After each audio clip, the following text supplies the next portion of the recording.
এখন গ্যান্ডারিয়া রেল স্টেশনে। আজকে আমরা গ্যান্ডারিয়া রেল স্টেশন নিয়ে কথা বলবো। তার ইতিহাস, বর্তমান দেশে অর্থনীতিতে এর গুরুত্ব কতটুকু, চলুন জানার চেষ্টা করি। গ্যান্ডারিয়া রেল স্টেশন ঢাকার একটি ঐতিহাসিক ও গুরুত্বপূর্ণ রেল স্টেশন, যার ইতিহাস 1885 সালে শুরু হয়। তৎকালীন সময়ে পাট শিল্পের চাহিদা বৃদ্ধির ফলে ঢাকা ও ময়মনসিংহ থেকে কলকাতা বন্দরে পাট সরবরাহের জন্য উন্নত যোগাযোগ ব্যবস্থার প্রয়োজন দেখা দেয়।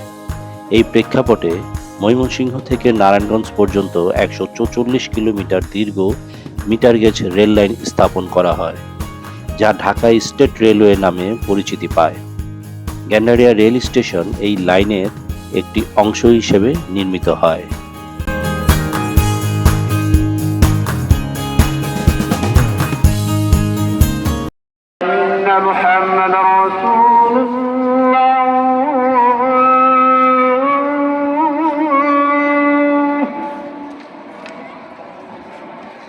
أشهد أن محمدا رسول الله।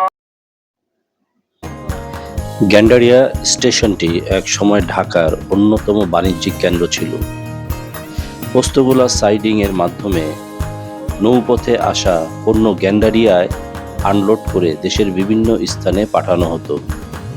তবে 1971 সালের পর সড়ক পরিবহনের উন্নতির কারণে রেলপথে পণ্য পরিবহন কমে যায় এবং এই গ্যান্ডারিয়া রেল স্টেশনটির গুরুত্ব অনেকটাই কমে যায়।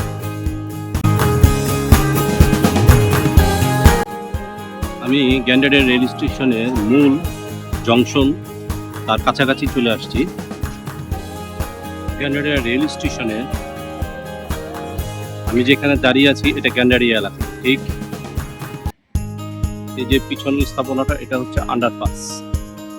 এখান দিয়ে এটাও একটা আন্ডারপাস, এটা দিয়ে আপনি মাটির নিচ দিয়ে হেঁটে গ্যান্ডারিয়া স্টেশনের ঠিক অপর পাশে এই যে মীর হাজিবাগ এলাকা, আপনারা এখান দিয়ে বের হতে পারবেন, অথবা মীর হাজিবাগ এলাকা থেকে আন্ডারপাসের মাধ্যমে আপনারা গ্যান্ডারিয়া রেল স্টেশনে সরাসরি চলে আসতে পারবেন পায়ে হেঁটে।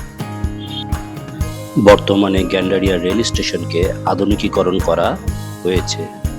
মাননীয় প্রধানমন্ত্রী শেখ হাসিনার মেগা প্রজেক্ট পদ্মা সেতু রেল সংযোগ প্রকল্পের আওতায় স্টেশনটিকে দ্বিতল জংশন স্টেশনে রূপান্তর করা হয়েছে, যা ঢাকা যশোর রেল লাইন এবং নারায়ণগঞ্জের সঙ্গে সংযুক্ত করে। গ্যান্ডারিয়া স্টেশন থেকে প্রতিদিন প্রায় 4000 থেকে 5000 যাত্রী যাতায়াত করে। গ্যান্ডারিয়া এলাকাটি শুধু রেল স্টেশনের জন্য নয়, বরং এর সাংস্কৃতিক ঐতিহ্যের জন্য পরিচিত। এখানে প্রতিষ্ঠিত সীমান্ত গ্রন্থাগার এবং গ্যান্ডারিয়া মহিলা সমিতি এলাকার সাংস্কৃতিক ও সামাজিক কর্মকাণ্ডে গুরুত্বপূর্ণ ভূমিকা পালন করে।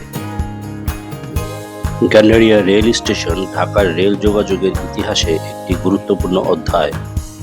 বর্তমানে এর আধুনিকায়ন ও পুনর্গঠন প্রকল্পের মাধ্যমে স্টেশনটি নতুন করে গুরুত্ব পাচ্ছে।